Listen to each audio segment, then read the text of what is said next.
ঈমান এবং অন্যায় অপরাধ এই দুই জিনিস একসাথে মিশতে চায় না।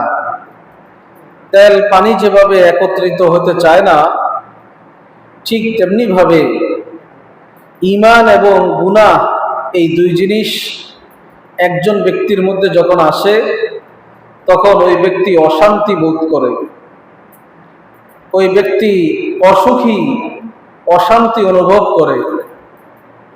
আর যখন ঈমানের সাথে তার মধ্যে নেক আমল যোগ হয়, তখন সে শান্তি অনুভব করে, প্রশান্তি অনুভব করে, আল্লাহ পাকের শুকরিয়া আদায় করে। এটাও রব্বুল আলামিনের এক বিশেষ নিয়ামত এবং অবস্থা যে ঈমানদার ব্যক্তি যখনই গুনাহ করে, আল্লাহ পাক তার অন্তরে অশান্তি পয়দা করে দেন। এই অশান্তি হলো আল্লাহ পাকের আকর্ষণ।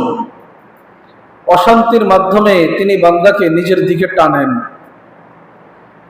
তিনি একটা মেসেজ দেন বান্দাকে যে, বান্দা তুমি ভুল করেছো, ফিরে আসো। কোনো ভালো মানুষ যখনই কোনো ভুল করে, সঙ্গে সঙ্গে তার মধ্যে একটা অশান্তি পয়দা হয়। যখনই কারোর সাথে রাগ গোসা করে, কাউকে কষ্ট দিয়ে ফেলে, সঙ্গে সঙ্গে তার অন্তরে একটা অশান্তি পয়দা হয়। যতক্ষণ পর্যন্ত তার কাছে ক্ষমা না চায়, ততক্ষণ তার ভালো লাগে না। এমনি ভাবে কোনো নামাজি মানুষ যখন তার নামাজ ছুটে যায়, তখন ওই ব্যক্তি অশান্তি বোধ করে। যতক্ষণ সে নামাজ কাজা না করে, ততক্ষণ তার পেরেশান লাগতে থাকে, খারাপ লাগতে থাকে।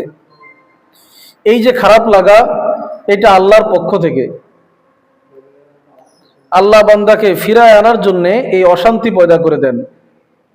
শান্তির তালাশে বান্দা যখন ছটপট করতে থাকবে, তখন তার অন্তর থেকে বলবে, তুমি তো নামাজ ছেড়ে দিয়েছিলে, তুমি নামাজ পড়ো, তাহলে ভালো লাগবে।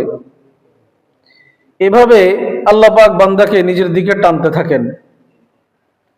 অমুসলিম সম্প্রদায়ের মধ্য থেকে যাদেরকে আল্লাহ ভালোবাসেন, ঈমান দান করবেন, ঈমান দান করার জন্য আল্লাহ পাক তাদেরকে কোনো না কোনো বাহানা দান করেন।